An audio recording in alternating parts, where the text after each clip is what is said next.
Hey, I'm Kwame Christian, and you are about to step into the world of Negotiate Anything, the #1 negotiation podcast in the world where we teach you how to make difficult conversations easier while getting more of what you want in the process.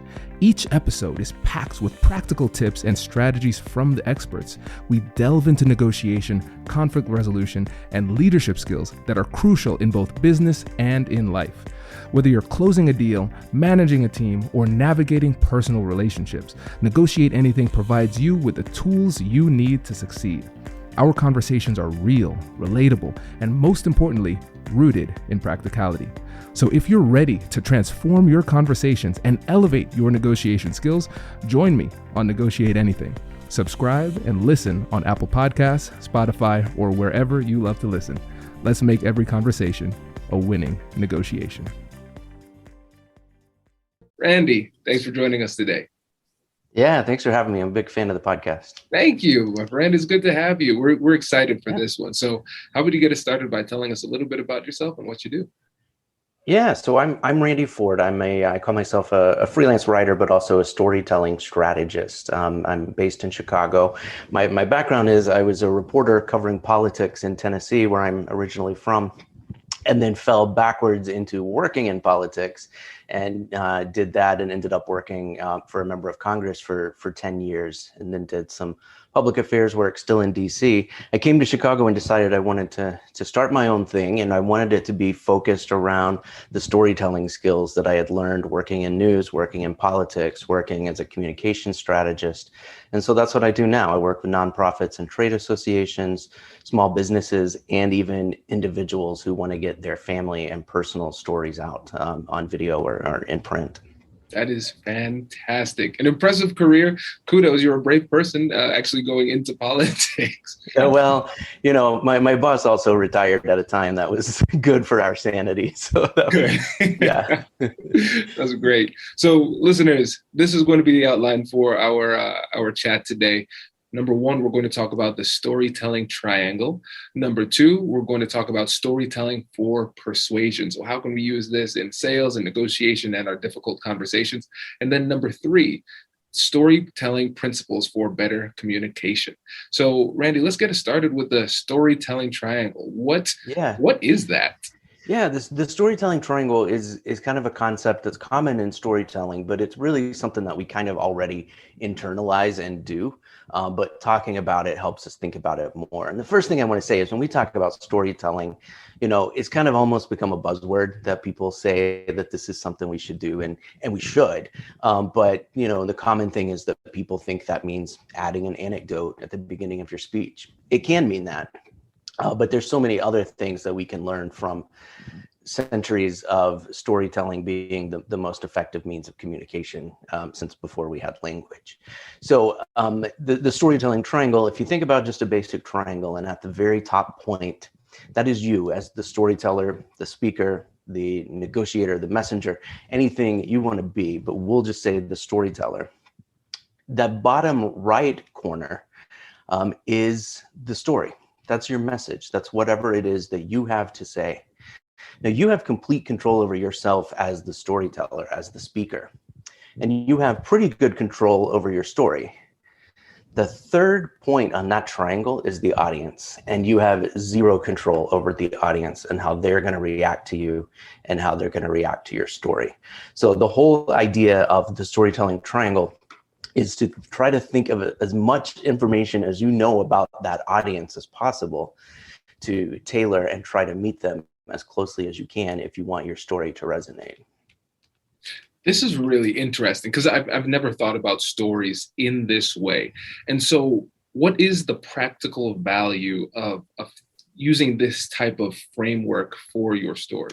Yeah, I was just listening to a great recent episode you had with Emily Aries from Bossed Up, where you all were talking about code switching. And it's really kind of a very similar concept in a way. We already, for better or worse, sometimes it's better, sometimes it's unfortunate, but we already often tailor what we're saying based on our audience, and it happens automatically. And we say, if I spilled this cup of coffee in my lap right now, If I were all by myself, I would say words that I would not say to you, knowing that I'm mic'd up, and just instinct tells me not to say that. And I would say different words if I were on the phone with my grandmother. So we already like take our audience into account with anything we say. So the idea is, take that and step it up to build into our more formal and professional communications, as well as our personal communications. If you think about this, if you're having a fight with a partner and you take a second to realize that, oh, they're bringing their own perspective to this, to anything I say, I need to take that into account too. So those are the practical ways to kind of keep that triangle in your mind.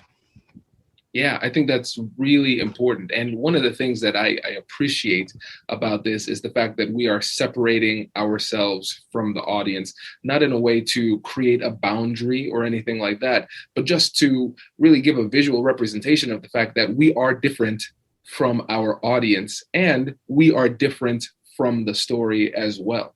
Exactly. And we have to recognize that they have a fully formed story themselves that they're bringing to it. And personally, I think if we're not willing to listen to and respect that and try to learn from it, then I think we lose the right to tell our own story, whatever that is. So I think that's something that we, a lot of us don't think about often. Or certainly if you spend time on Twitter, you see a lot of people who don't think that way. Absolutely. And tell me if I'm taking this metaphor too far, because it's really interesting when you think about the fact, like you said, they have their own story. So is it fair to think about these interactions, since this is a conversation, a dialogue, not a monologue, that it's these two triangles in the conversation having an interaction? Yeah, exactly. If you think about, let's just go back to having a fight with a partner or a spouse for a second. If you think about it, you have the storytelling triangle where you're the messenger, you've got your story, which is your point of view over who left the dishes in the sink and why. And then you've got the audience, who's the person you're arguing with.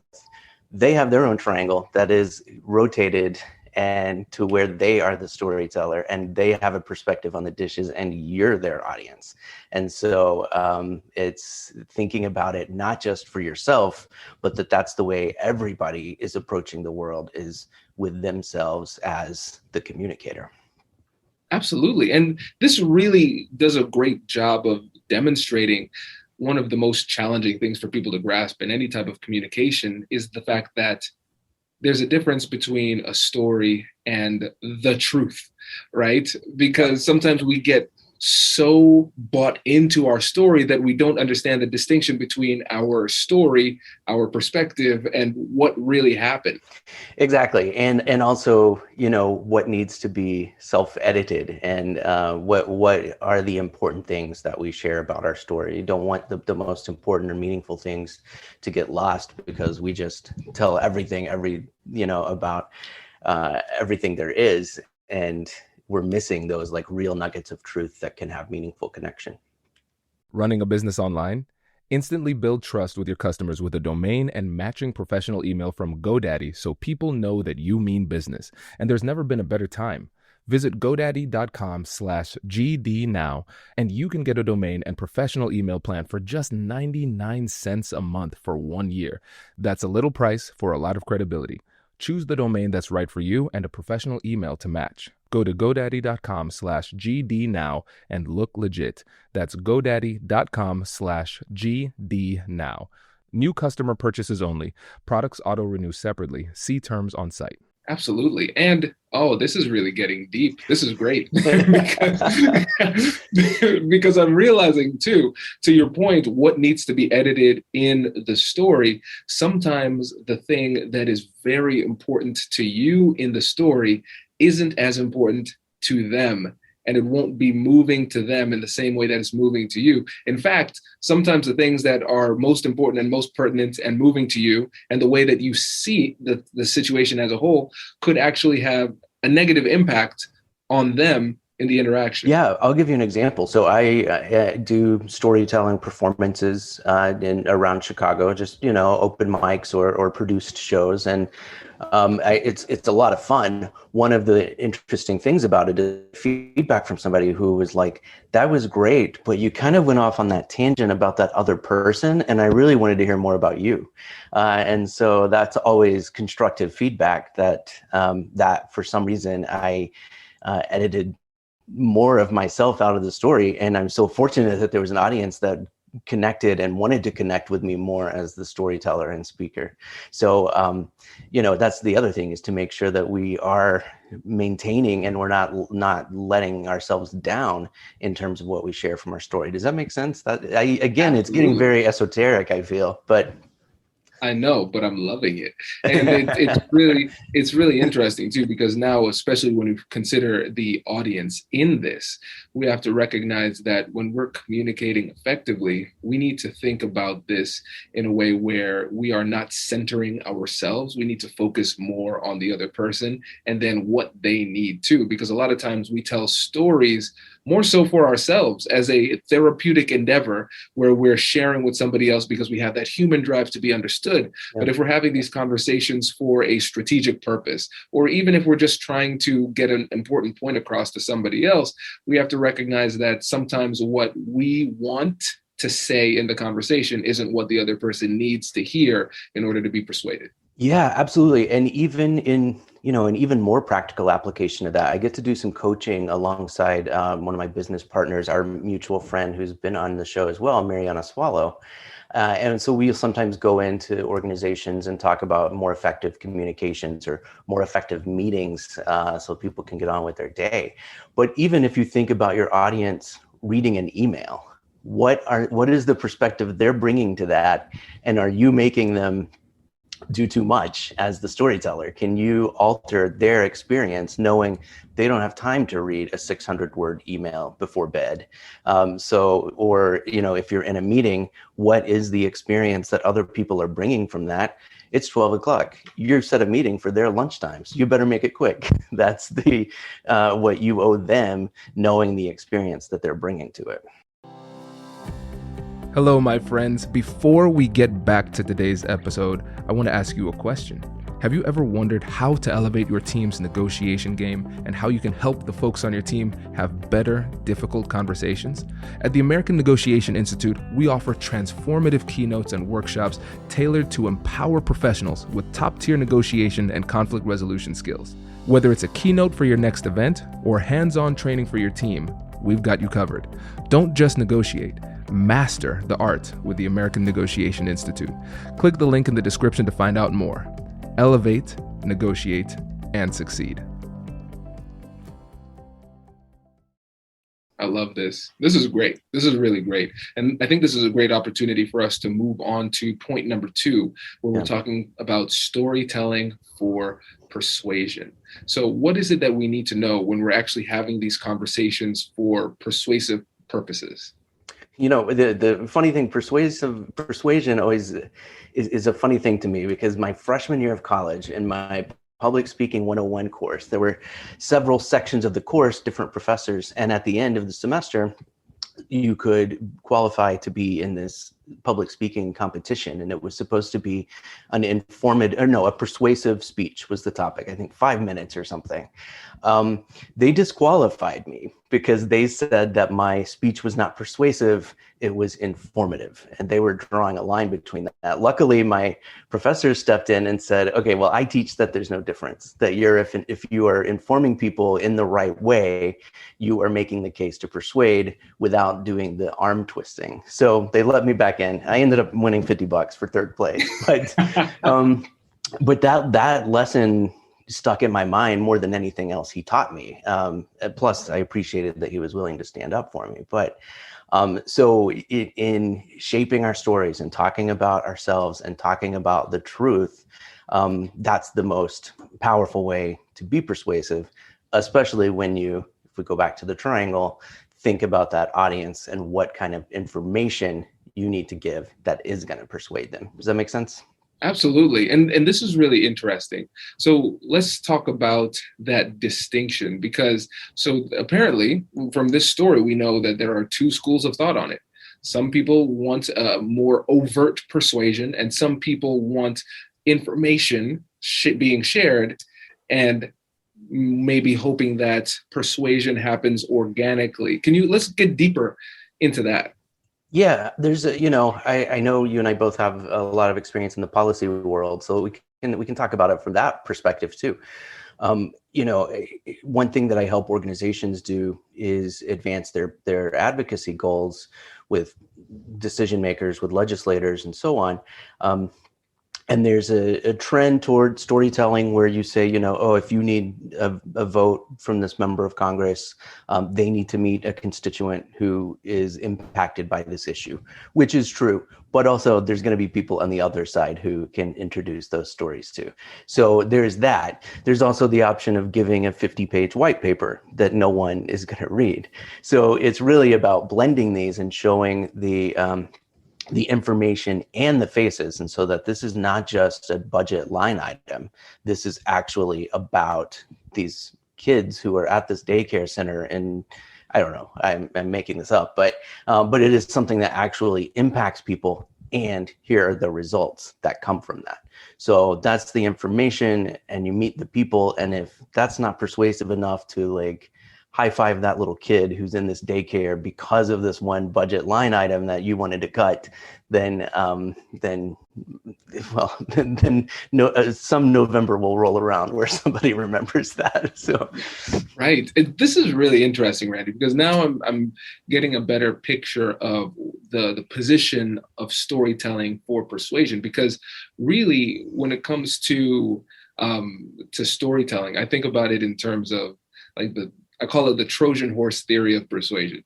So you think about the Trojan horse story from back in the day. You bring the horse as a gift. They said it gets beyond those gates that were impenetrable, and then the soldiers come out at night and win the war. I will not give details because it's graphic. That's not what we're doing in these conversations. It's not war, but it's a great metaphor.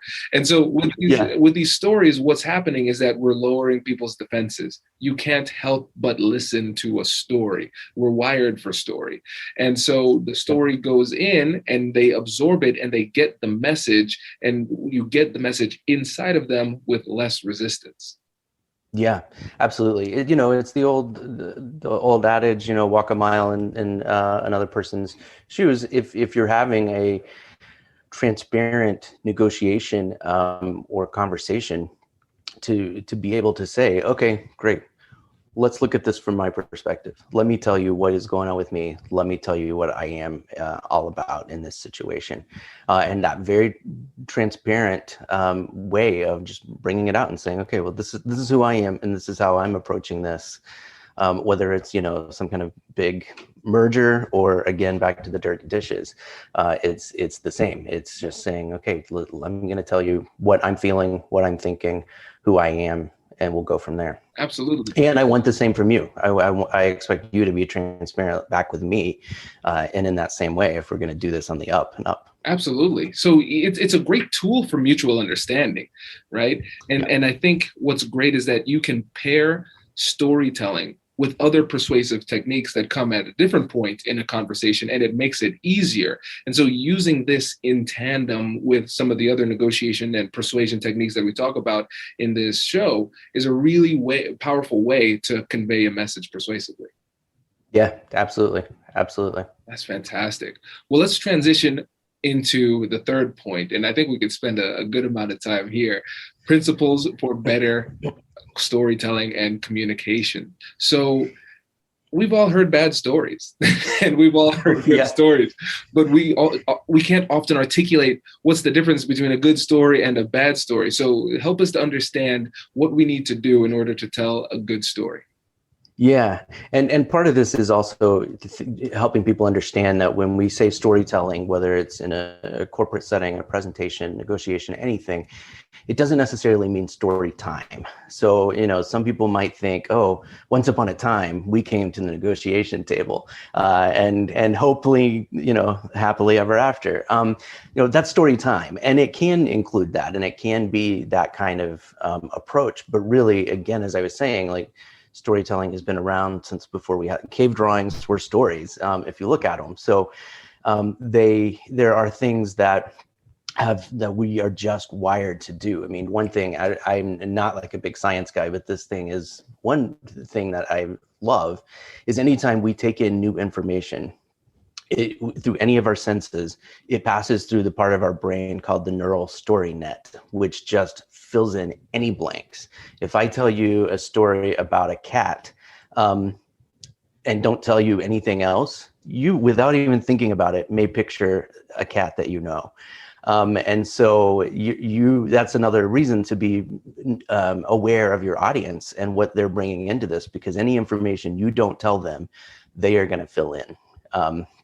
And it could be a little detail like that, or they could, assume something crazy. You notice this often when people will assume that a doctor is a white male, and it's like, no, it's a woman of color doctor, and it's because they're bringing their experience. They've only really ever dealt with white male doctors. So we all do that in filling in the blanks from the perspective that we're bringing based on our lived experiences and what we understand about the world. So, knowing that anything is filtered into those perspectives or filtered through those perspectives is an important part of understanding who you're communicating with or who you're communicating against. Another thing that's just really a simple thing, but is the rule of threes, which is that we are kind of wired to take in, at least in our culture. There are some cultures where it's different, but in our culture, it's the rule of threes. And if you think about the stories that we have, the three bears, the three pigs, the Father, Son, the Holy Ghost, the Lion, Witch, the Wardrobe, any of these things, the way most jokes are set up, it resonates with us, and it's a way that we take in information even if we're not consciously realizing it. It's just a rhythm that we as audiences have come to expect, as well as, and there's another one that's pretty helpful to think of, and that's the rules of primacy and recency. So if you're writing or speaking, just know that people are going to more likely remember the first thing you say and the last thing you say. And that's, again, just because they're wired to respond to that once upon a time and that happily ever after. Now, a good story has a beginning, middle, and end, and you shouldn't ignore that part.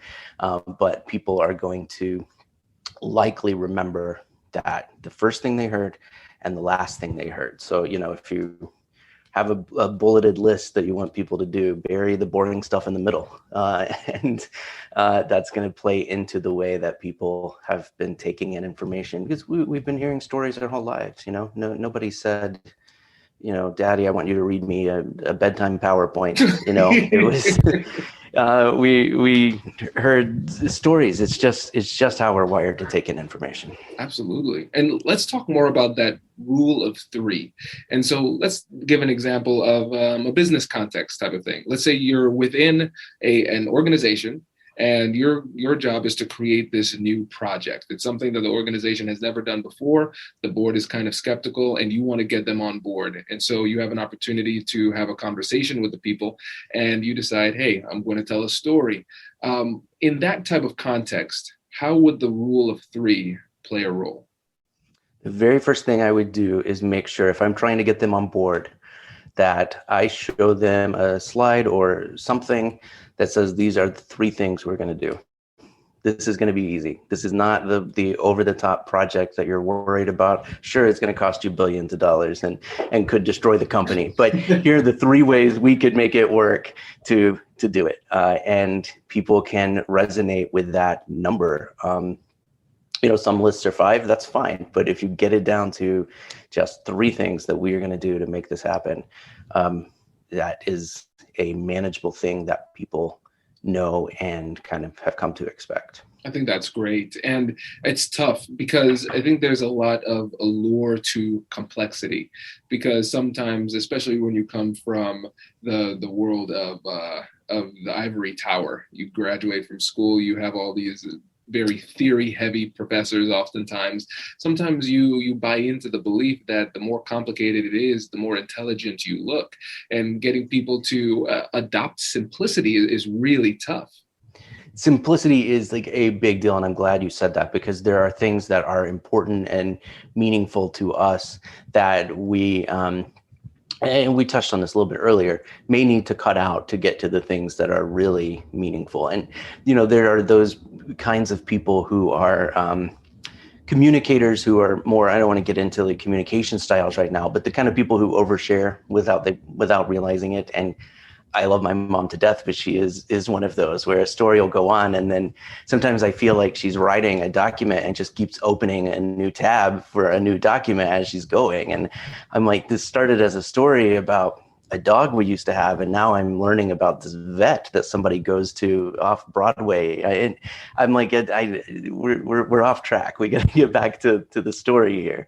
So that is a very big part of it, and some things to like listen for if you're do a lot of public speaking, for example, is if you find yourself saying, long story short, you probably already went long.